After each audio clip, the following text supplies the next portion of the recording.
আমি এখন বলবো, ধরেন আপনার কথায় আমি নয়ন ফকির ভণ্ড, আমি ভণ্ডকে আপনি জানতে চাইছেন, আমি ভণ্ডকে আপনি চিনতে চাইছেন, আমি ভণ্ডর পরিচয়, আমি ভণ্ডকে নিয়ে আপনি মগ্ন ইবাদত করতেছেন। আমার আপনাকে সৃষ্টি করা হয়েছে, আপনাকে সৃষ্টি করেছে আল্লাহ, আল্লাহর ইবাদতের জন্য, কিন্তু আপনি আমি ভণ্ডকে জানার জন্য সময় দিচ্ছেন। এই সময়টা কাকে দিচ্ছেন? আপনাকে শ্বাস প্রশ্বাস দিয়েছে আল্লাহ, শ্বাস প্রশ্বাস কি আমি দিয়েছি? না, শ্বাস প্রশ্বাস দিয়েছে আল্লাহ। আপনি আমাকে আক্রমণ করছেন, আপনি আমাকে কষ্ট দিচ্ছেন। আপনাকে কি আমার জন্য সৃষ্টি করা হয়েছে? অথচ আল্লাহ বলতেছেন জিন এবং মানুষকে আমি আল্লাহর জন্য সৃষ্টি করেছি, ইবাদতের জন্য সৃষ্টি করেছি। ইবাদত কাকে বলে আগে জানেন? ঠিক, ইবাদত কাকে বলে জানেন? শুরু করার দিছি, এটা ইবাদত না। গোসল করছি, এটা ইবাদত না। ওযু করছি, এটা ইবাদত না। কি করছি? এটা ইবাদত না। ইবাদত হচ্ছে আমারে যে আল্লাহ দিছে ইচ্ছা শক্তি, এই ইচ্ছা শক্তিটা আমি আল্লাহরে দিয়ে দিছি। কি করছি? তো এখন আমার ইচ্ছা, আমার সংসারে আমার বিবি আমার ভালোবাসো, আমার ইচ্ছা আমার স্ত্রীকে আমি বেশি বেশি সোনা দানা দিয়ে সাজাবো, আমার ইচ্ছা আমার সন্তানদেরকে আমি জজ, ব্যারিস্টার, ডাক্তার, ইঞ্জিনিয়ার বানাবো, তাহলে কি আমি মুসলমান? না। টাকা মতো যখন যাবেন তখন দেখবেন আপনি মুসলমানে না। এখন মুসলমানের কত মূল্য দেখেন। আপনার যখন ইচ্ছাই আছে, আপনার যখন ইচ্ছা আছে কেউ ভণ্ড তাকে জানার জন্য, তাকে মুসলমান কিসের রে ভাই? মুসলমান তো সে নাই। অথচ আল্লাহর নবী সহিহ বুখারী শরীফের মধ্যে বলেন, অর্থাৎ যে ব্যক্তি কালেমা পড়লো লা ইলাহা ইল্লাল্লাহ মুহাম্মাদুর রাসূলুল্লাহ, সে ঈমান আনলো, সে ইসলামে প্রবেশ করলো। তো আপনি ঈমান আনলেন, আপনি ইসলামে প্রবেশ করলেন, লা ইলাহা ইল্লাল্লাহ মুহাম্মাদুর রাসূলুল্লাহ বললেন, ইসলামে প্রবেশ করার পরে আপনি অন্যকে জানার সময় আসে কোথা থেকে? আপনার ইচ্ছা কোথা থেকে আসলো? মুসলমান শব্দের অর্থ হলো আমার ইচ্ছাকে আমি আমার রবের ইচ্ছাকে সবে দিচ্ছি। আমার কোনো ইচ্ছা নাই, আমি মুসলমান, আমার কি নাই? আমার কোনো ইচ্ছা নাই। তা আমার যদি কোনো ইচ্ছা না থাকে, অন্যের ক্ষতি করার ইচ্ছা কোথা থেকে আসবে? তার মানে ওই সময় আমি মুসলমান না। মুহাম্মদ রাসূলুল্লাহ সাল্লাল্লাহু আলাইহি ওয়াসাল্লাম বলেন, এমন একটা সময় আসবে আগুনের মধ্যে কয়লার আগুন, হাতের মধ্যে কয়লার আগুন নেওয়া যেমন কষ্ট, কসুমাতার মধ্যে পানি যেমন টলটল করে, আমার উম্মতের মধ্যে এক জামানে আসবে তারা ঈমানটা এইভাবে নড়চড় করবে, তারা ঈমানটা ধরে রাখা কষ্ট হবে। এই দেখেন, যখন আমি অন্যকে জানতে চাই, যখন আমি অন্যকে বুঝতে চাই, যখন আমি অন্যকে গবেষণা করি, আমাকে বাদ দিতে হয়। ঠিক, যখন আমি এখন আপনাকে নিয়ে গবেষণা করি, ওই মুহূর্তে আমি বাতিল। যে মুহূর্তে আমি অমুককে নিয়ে গবেষণা করি, ওই মুহূর্তে আমি বাতিল। যে মুহূর্তে আমি ধন সম্পদের চিন্তা করি, ওই মুহূর্তে আমি বাতিল। যে মুহূর্তে আমি দুনিয়ার চিন্তা করি, ওই মুহূর্তে আমি বাতিল। যে মুহূর্তে আমি প্রভাবশালী চিন্তা করি, ওই মুহূর্তে আমি বাতিল। যে মুহূর্তে আমি চেহারের চিন্তা করি, ওই মুহূর্তে আমি বাতিল। যে মুহূর্তে আমি ভাঙচুরের চিন্তা করি, ওই মুহূর্তে আমি বাতিল। যে মুহূর্তে আমি অন্যের ক্ষতি করি, ওই মুহূর্তে আমি বাতিল। আল্লাহ সৃষ্টি করেছেন আমাকে, মান আরাফা রাব্বাহু ফাকাদ আরাফা রাব্বাহু, তুমি নিজেরে চিনো, তোমার রবকে চিনবে। আমি একমাত্র তোমাকে সৃষ্টি করেছি আমার ইবাদতের জন্য। সেই মুহূর্তে আমি অন্যকে নিয়ে ব্যস্ত, সেই মুহূর্তে আমার মাবুদের ইবাদত আমার হচ্ছে না।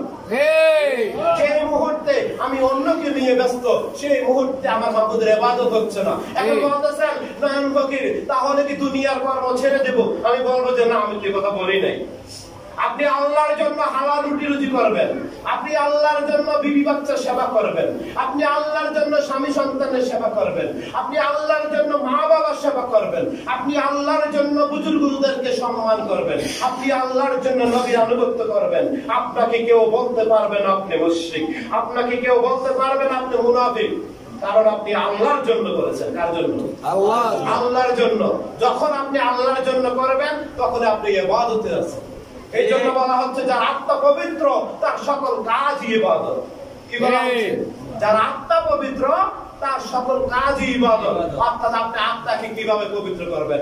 রাসূল বলতেছেন, যার অন্তরের মধ্যে বিন্দু মাত্র অহংকার আছে, সে জান্নাতের ঘ্রাণও পাবে না।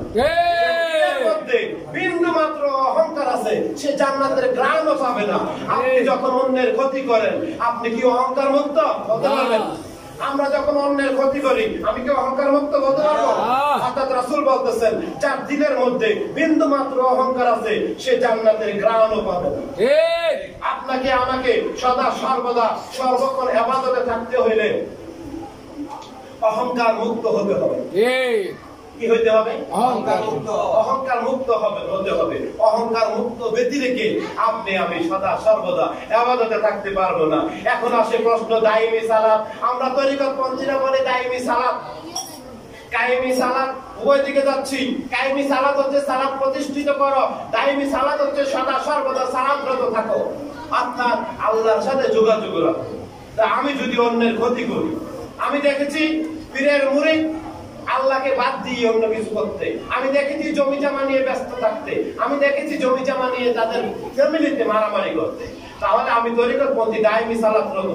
যেই মুহূর্তে আমি আল্লাহর বান্দাকে মারলাম, সেই মুহূর্তে কি আমার দাইমি সালাত আছে? না। যেই মুহূর্তে অন্যকে নিয়ে ভাবনি, আমাকে সালাত কায়েম হচ্ছে না।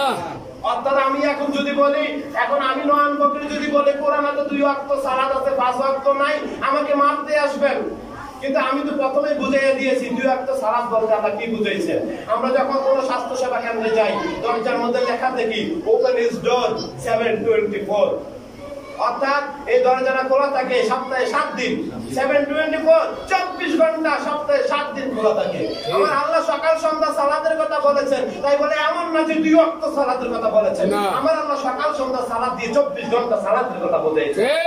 রাসূল তো বর্ণনা দিয়েছেন, তুমি যখন ফজর করবে যোহর পর্যন্ত সালাতরত আছো, তুমি যখন যোহর করবে আসর পর্যন্ত সালাতরত আছো, তুমি যখন আসর করবে মাগরিব পর্যন্ত সালাতরত আছো, তুমি যখন মাগরিব করবে এশা পর্যন্ত সালাতরত আছো, তুমি যখন এশা করবে ফজর পর্যন্ত সালাতরত আছো। সকাল সন্ধ্যা সালাতরত থাকা 7/24, ওপেন ইজ দ্য ডোর। ঠিক কথা বুঝতে পারছেন?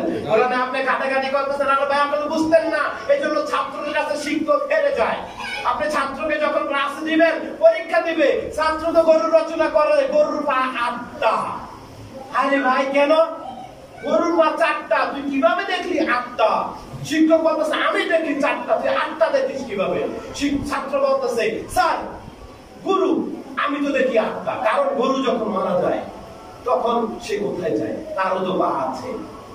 গরু যখন লাশটা পড়ে আছে তারও তো পা আছে। দুইজনের 4টা 8টা পা। কি বলেন?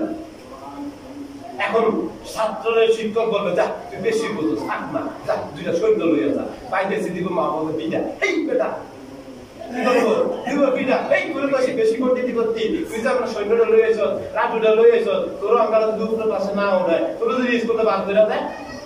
এমন স্টুডেন্টদেরকে মানুষে বার করে দেয়, এমন স্টুডেন্টদেরকে মানুষের সমাজে জায়গা দেয় না, এমন স্টুডেন্টদেরকে মানুষে বলে যা তোর জায়গা নাই। এমন স্টুডেন্টদেরকে তাদের প্রতিষ্ঠান থেকে তাদেরকে বাহির করে দেওয়া হয়, কারণ তাদেরকে মানুষ বুঝে না। কি করে না? তাদেরকে মানুষ বুঝে না। কারণ যারা ঢিপ নিয়ে ব্যস্ত, যারা গভীর নিয়ে ব্যস্ত, ওই স্টুডেন্ট গরুর 8 পা দেখে। আর যে বই পুস্তকে কিতাবের বই রেকের বইয়ের মধ্যে দেখছো দৃষ্টি, ভিতরে দৃষ্টি যায় না, সে গরুর 4 পা দেখে। সমাজ গরুর 4 পা দেখে, সেও গরুর 4 পা দেখে। শিক্ষকের মত স্টুডেন্টের মত সমান সমান, গুরু শিষ্য শিক্ষক ছাত্র সবার মত মিলে যায়, তাকে পয়েন্ট দিয়ে দেয় 100-তে 100। কিন্তু আসলে কি 100-তে 100? আসলে 100-তে 100 না। তাই আমরা যারা মুসলমান, ইসলাম ধর্মে বিশ্বাসী, আমার রাসূল বলতেছে ধর্মা থেকে পালন পর্যন্ত শিক্ষার সময় আপনার যে নিজেকে মুসলমান দাবি করে সে একজন স্টুডেন্ট, সে একজন ছাত্র। যখনই আপনি বলবেন যে আমি ছাত্র না, তখনই আপনি ঢিপ থেকে সরে গেলেন, আপনি ঢিপে প্রবেশ করতে পারবেন না। আপনাকে যতদিন বেঁচে থাকেন ততদিন পড়তে হবে, পড়তেই হবে, পড়তেই হবে। একটা বিষয় নিয়ে যদি পড়ি শেষ হবে না, একটা লবণের কোয়া নিয়ে যদি পড়ি শেষ হবে না। একটা লবণের দানাকে আমি দেখলাম একটা দানা না, এটার মধ্যে তো মাদুদ আছে। আপনি বলবেন না নাই তো, আপনি বলবেন না নাই তো। এখন বলতেছে মুসা, জরিন কত নবী মুসা, তুমি তো আল্লাহর সাথে 1000 সওয়াল করো দৈনিক, এখন তুমি বলো তো আল্লাহ কি সব সৃষ্টির মধ্যে আছে? মুসা বলতেছে আল্লাহ তুমি কি সৃষ্টির সকল স্থানে আছো? আমার আল্লাহকে ইন্নাল্লাহা আলা কুল্লি শাইইন কাদির, আল্লাহ সর্বশক্তিমান, আল্লাহ সকল কিছুতে আছেন। যেখানে আল্লাহ নাই সেখানে শক্তি নাই, যেখানে আল্লাহ নাই সেখানে জীবন নাই, যেখানে আল্লাহ নাই সেখানে মৃত্যু, যেখানে আল্লাহ নাই সেখানে দুর্বল, সেখানে নির্জন, কিচ্ছু নাই, কিচ্ছু নাই। আর নাই বলতে কিছু নাই। অর্থাৎ আমার আল্লাহ লা মাওজুদা ইল্লাল্লাহ, আল্লাহ ছাড়া কোনো কিছুর মওজুদ নাই। মুসা বলতেছে আল্লাহ আমি যখন আমার বিবির কাছে যাই সেখানে তুমি থাকো। আমার আল্লাহ কয় হ্যাঁ মুসা আমি আল্লাহ যদি না থাকি তাহলে সেখানে প্রাণ থাকবে না। আমি আল্লাহ যদি না থাকি সেখানে কি থাকবে না? প্রাণ থাকবে না। আল্লাহ আমি এটা আমার জন্য কষ্টকর হয়, তুমি আল্লাহ সেখানে থাকতে পারো না, তুমি এখানে থাকবে না। আমি তোমার কাছে রিকোয়েস্ট করি, আমি তোমার কাছে অনুরোধ করি, আমি তোমার কাছে করজোরে প্রার্থনা করি। আমি যখন আমার বিবির কাছে যাব, মুসা বলে তখন আল্লাহ তুমি থাকিও না। যখন মুসা তার বিবির কাছে যায়, বিবি তো লাশের মতো পড়ে আছে। কি লাশের মতো পড়ে আছে? মুসা কয় আল্লাহ এটা হইলো? আল্লাহ কয় তুমি তো বলছো আমাকে না থাকতে, আমি তো বলেছি যেখানে আমি নাই সেখানে নিষ্প্রাণ, যেখানে প্রাণ আছে সেখানে আমি আছি। যেখানে প্রাণ আছে সেখানে আমি আছি। একটা লবণের দানার মধ্যে আল্লাহর প্রিয় বান্দা ডুবে থাকে। আপনি বলবেন যে এত পাগল। আমাকে এক ব্যক্তি হয় যন্ত্রণা পাগল দেখে যে সে পাগল, বন্ধ গোসল করে না। আমি বললাম আমার একটা কথা শোনেন, বন্ধটাকে বেরিয়ে যাবে। তখন সে বলতেছে বলেন। আমি বললাম তার মতো আপনি একটা সপ্তাহ, এক বছর, 2টা বছর গোসল ছাড়া থাকতে পারবেন? সব ছেড়ে দিয়ে রাস্তা রাস্তা হাঁটতে পারবেন? না, সম্ভব না। আপনি বলতেছেন এক সপ্তাহ, 1 বছর, 2 বছর, তা তো নাই, আমি 2 দিনও করতাম না। আমি তো তাইলে আপনি কি করতেছেন? আপনি দুনিয়া দুনিয়া করতেছেন। এই পাগল তো আল্লাহ আল্লাহ করতেছে, অর্থাৎ তার ইবাদতের মধ্যে এক মুহূর্ত খালি নাই। এই পাগল দুনিয়া সব ছেড়ে দিয়া আল্লাহর জন্য পাগল, এক মুহূর্ত ইবাদত থেকে সে খারিজ হচ্ছে না। আপনি আল্লাহর বান্দা, কত মুহূর্ত যে ইবাদত থেকে খারিজ হচ্ছেন? বন্ধকে বন্ধকে সে না আপনি? বন্ধ সে না আপনি? পাগল তো সে না, পাগল তো আপনি। অর্থাৎ যে দুনিয়ার জন্য পাগল, আসলে পাগল সে। যে আল্লাহর জন্য পাগল সে তো পাগল না, সে তো মজলুম, আল্লাহর দেওয়ানা। এই জন্য মাওলানা রুমি কয় খেদমত দেওয়ানে গুনাহ হয় নরম। অর্থাৎ যখন তুমি আল্লাহর দেওয়ানা, যে আল্লাহর পাগল, তার খেদমত করবা, তোমার গুনাহ নরম হইব। আল্লাহর কাছে কাঁদতে পারবা। কি করতে পারবা? আল্লাহর কাছে কাঁদতে পারবা। আমার নবী আমাদেরকে শিক্ষা দেয় তোমরা কিভাবে আল্লাহর কাছে কাঁদতে জানো। তোমাদেরকে কাঁদার জন্য আমি শিক্ষা দেই। আমার নবীকে সাহাবীরা আমরা জিজ্ঞাসা করতেছে, ইয়া রাসূলুল্লাহ, ইয়া হাবিবাল্লাহ, কবর কি হবে? কবরের বর্ণনা দিচ্ছেন। আমার নবীকে সাহাবীরা আমরা হাসরের কথা জিজ্ঞাসা করছে, হাসরের বর্ণনা দিচ্ছেন। আমার নবীকে সাহাবীরা আমরা জাহান্নামের কথা জিজ্ঞাসা করছেন, তিনি জাহান্নামের বর্ণনা দিচ্ছেন। সাহাবীরা আমরা বেহুশ হয়ে পড়ে গেছে। কি করেছে? বেহুশ হয়ে পড়ে গেছে। এখন নবীজি চলে গেছে। আচ্ছা আমি আপনি কি করতাম? এখন আপনারা সবাই বেহুশ, আমি কি করতাম? পাগলে পানি মারতাম, পাগলে পানি মারতাম। আর আমার নবীজি যাই ওনার মনে চলে গেছে হুজরাখানা। কোথায় চলে গেছে? হুজরাখানা। আমার নবীজি হুজরাখানা চলে গেছে, তারা আস্তে আস্তে বসে আছে। তারা কান্না করতে করতে বেহুশ।